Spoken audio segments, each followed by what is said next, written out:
Good morning, everybody. Welcome back to our 40 Sermons in 40 Days. Today is day 30.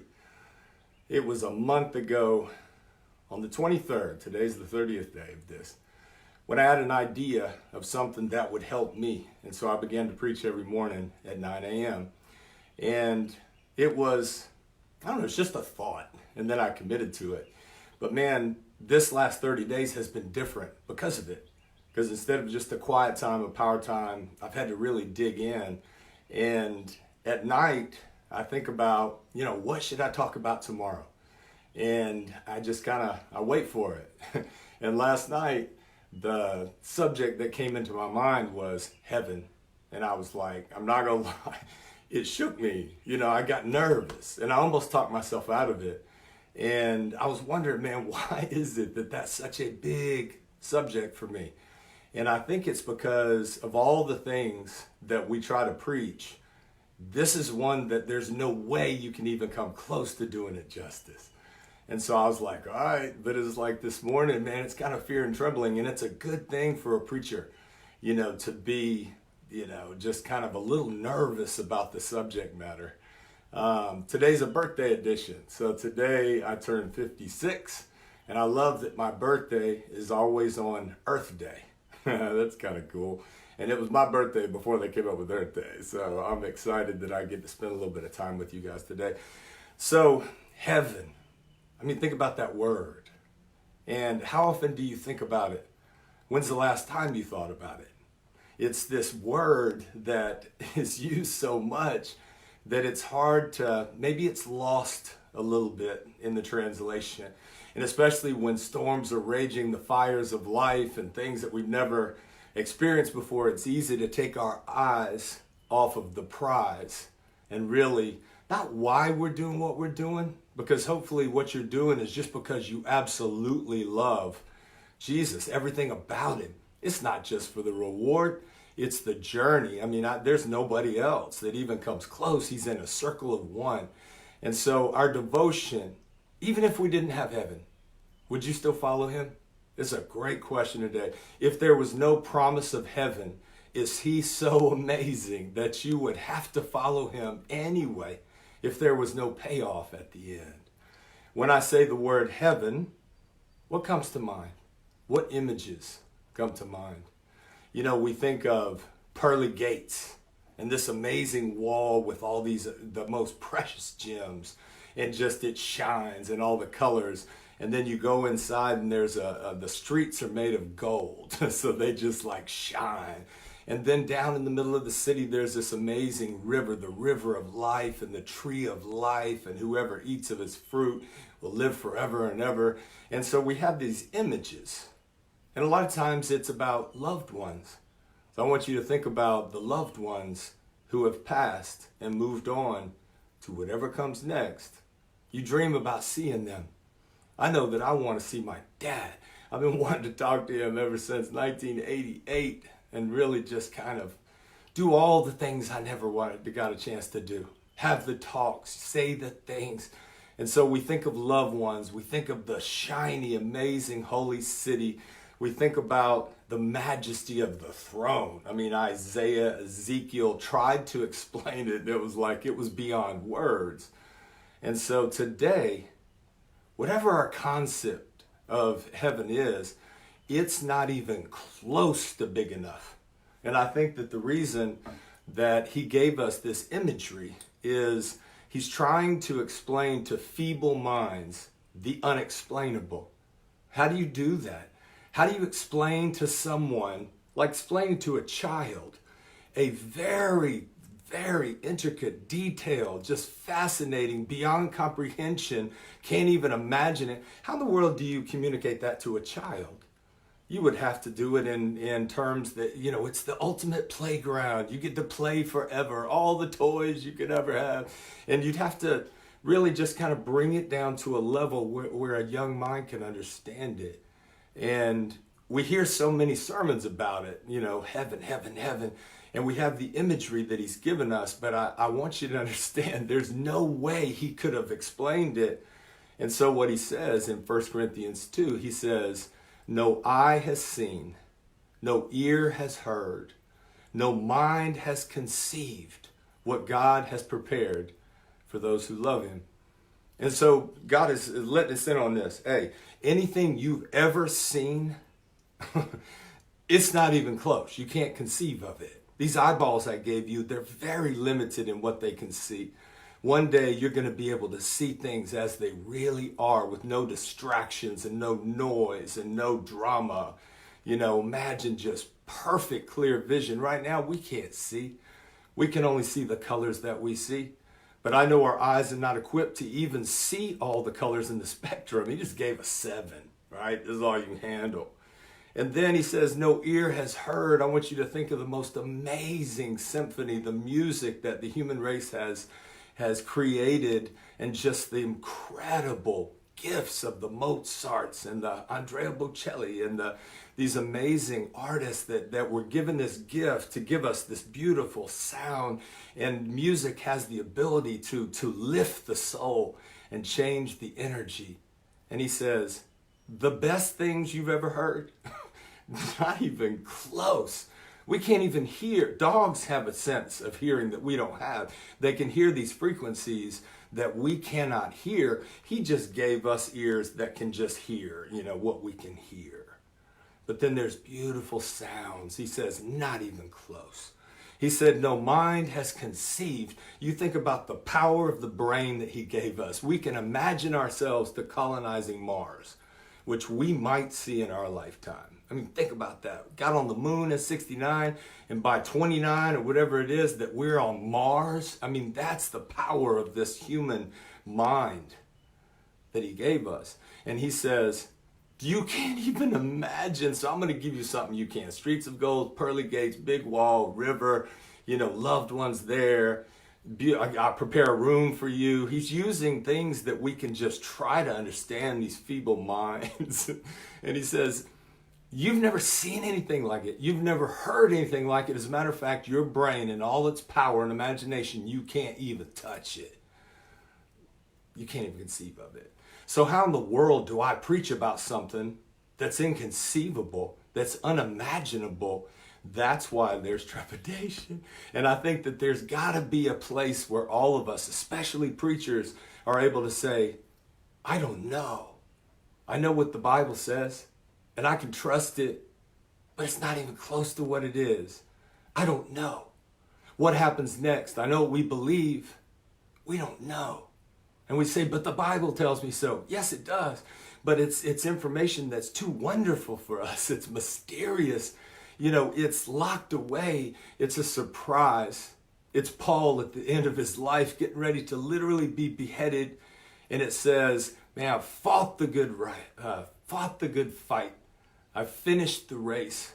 Now I have in store for me the prize that I've been chasing. Paul kept his eyes focused on the prize, and he endured incredible suffering. He was flogged. He was thrown in the ocean. He was hungry. He was naked. He probably was very hard to look at because he had been beaten, stoned, flogged. He lived a hard life, and yet he was so joyful. Why? Because he got a glimpse of it. Remember when he was stoned in Lystra and left for dead, and they didn't leave a dude that wasn't dead. And so they leave him, the brothers come around him, and he miraculously gets up. And Paul wants to go into the city where he just got stoned. They throw you down a big hill and lob rocks on you until you were done. And all of a sudden he comes back and he gives that beautiful testimony, and he says, man, I saw things that I am not permitted to even talk about. How would you like to have a secret like that? Now, Paul, he didn't experience heaven, but he got a glimpse. And then he said, and then God gave me a thorn, man. Why did he give me a thorn? 3 times I pleaded with him, take it away. And God said, my power is made perfect in weakness. Don't worry. One day, you're not going to feel any pain anymore. Can you imagine a state where there's not only any pain, but you can't even imagine pain. You can't remember pain. There is no pain. Can you imagine a place where there's no tears? There's absolutely just no tears. There's nothing to be sad about. There's no regret. There's no shame. There's no guilt. There's no looking back and say, what if I'd have done this? There's no looking forward and say, what if this doesn't work out? It's just this complete union with this source. And so even Paul, he got a little glimpse. And that glimpse was enough to drive him through things. So we're going through something right now together. The whole world. We're scared. We're confused. Should we go back to work? Should we not? Is he right? Are they right? You know, we're fussing over it. And we're going through this thing. And yet, there's this prize that's out in front of us. What if we all started thinking about heaven all the time? What about instead of working so hard to attain it as if we can earn it, we just had a knowing that this is reality, that man, this is what comes next. I got no reason to fear. I got no reason to worry, nothing to be afraid of, nothing to stress out about. I mean, life, it's got a lot of stress, but I guarantee you the most joyful people, the most grateful people, the most peaceful people have their eyes on the prize. Everybody wants to go to heaven, but nobody wants to die. Why? Because there is a part of us, if we're honest, that says, I just don't know. And so yesterday we talked about hope. Now hope is powerful because we have the hope of heaven.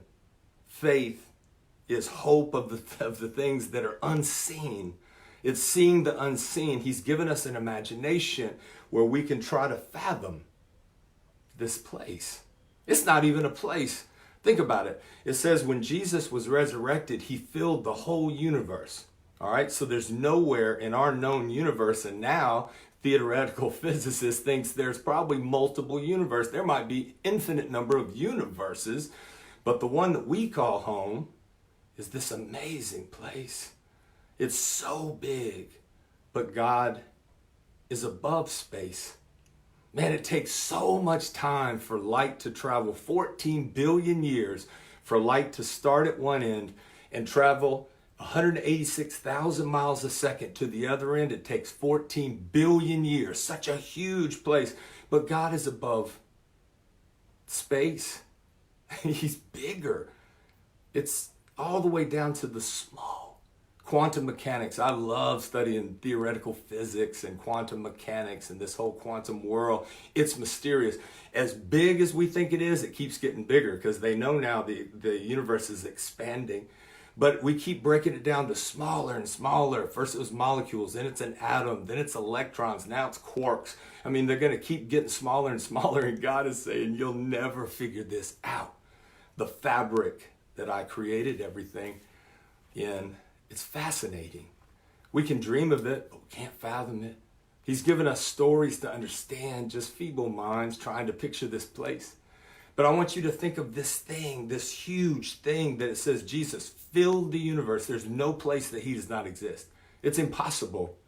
And so there's supernovas, they're exploding stars that spray out all the elements that make us what we are. We really are stardust, period. There's black holes that we never understood that gobble up stars and light and energy and spew them back out. Now they're understanding that there's black holes all over the place, not just in the middle of galaxies like ours in the Milky Way. It's 100 billion stars. Now they're saying probably 200 billion in the Milky Way, which is an average, a little bit bigger than average size galaxy. And there's 100 billion galaxies. So this thing's just way too big to fathom. All right, now that's the very big. Come on back down here. The one who created all of that lives inside of him like a tiny little atom, that's who's preparing this place. And gratitude is the key.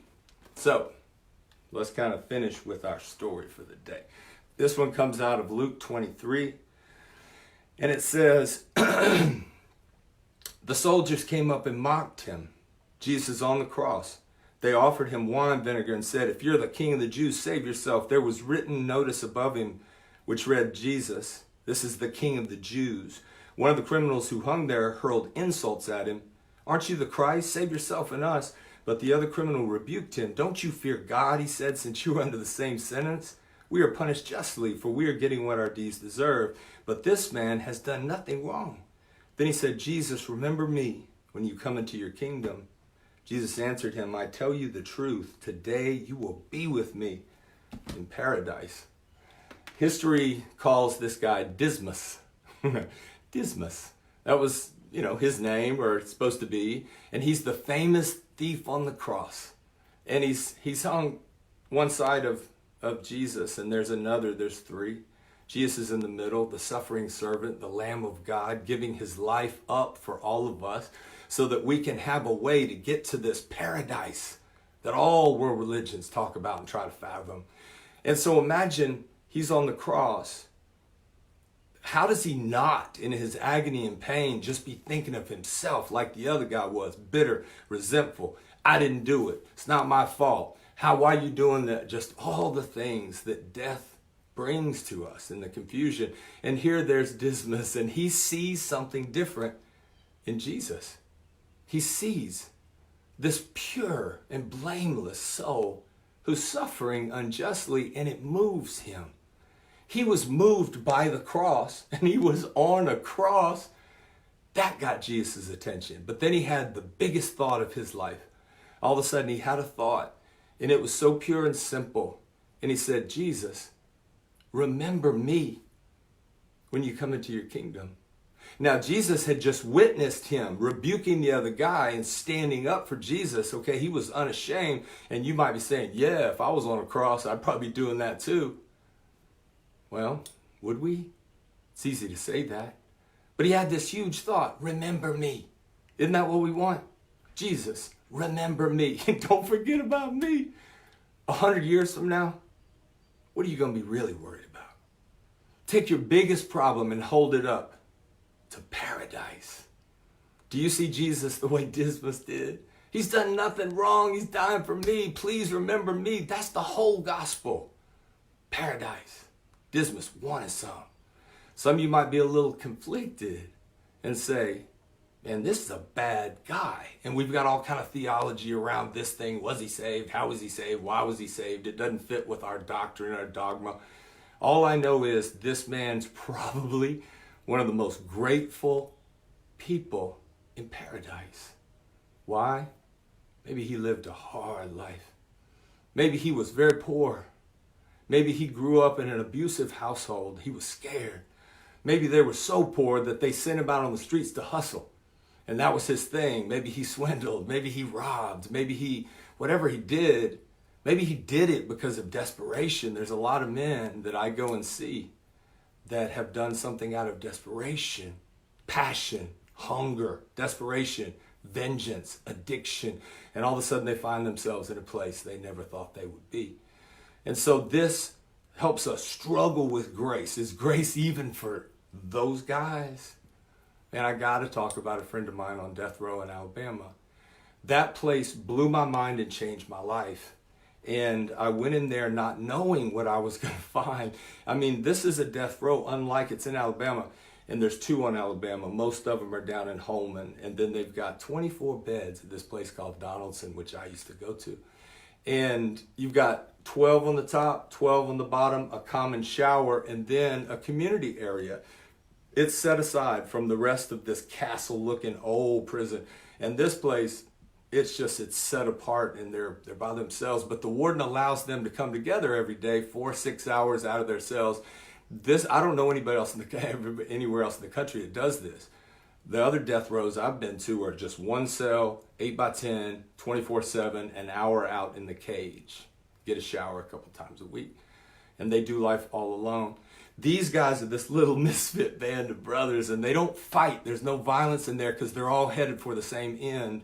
First time I went there, they were having a memorial. They wear white, and there's volunteers, and we're congregating with them, and they're just men. They're not killers for a minute. We just see them in white. And a brother got up and memorialized one of their friends they had lost the week before. So my first visit to the row was to see a memorial celebration for a brother that got executed the week before. And I got to see their love. And I got to see how much they cared. And they talked about this guy, John, how he was the guy that would study the Bible with people and encourage people. And now all of a sudden he was gone. And there was an energy that had changed on death row because he was a light So there's one brother there, I'll call him David. And he's young. He caught his case young in life. And because of the publicity of the case, a lot of pressure, he gets put on the row and he waits. He's there for a long time. It takes about 20 years to kill somebody because they get 3 appeals. Finally, his number comes up. Now, I saw this guy, okay? They said that he was totally different the years and years before I ever saw him. And I got to witness his change. And he was humble, and he was meek, and he was loving. He didn't cause trouble. He didn't complain. He had been transformed by all those years on death row. I mean, how does that happen? How do you change a hard heart to a soft heart? Spending 20 years on death row? Man, the night they were going to execute him, he had a time. It was 7 o'clock p.m. I had a gig to do that night. I was speaking at a banquet. My speech started at 7 p.m. And so as I got up to speak, I literally knew that my friend was about to be executed. And at 7:05, I was having a hard time concentrating on my message, but I kept it clear. But man, what if you knew the day and the time and the place of your passing? How much would you think about heaven? See, we don't know. We don't know when our day's coming. That is one of the rare moments where somebody knows. Just like Dismas. He knew as he hung on that cross. This is my time right here. The next few minutes, it's over. What am I going to do with the last few minutes of my life? Now, my question, is God's grace big enough for a death row inmate who truly changes?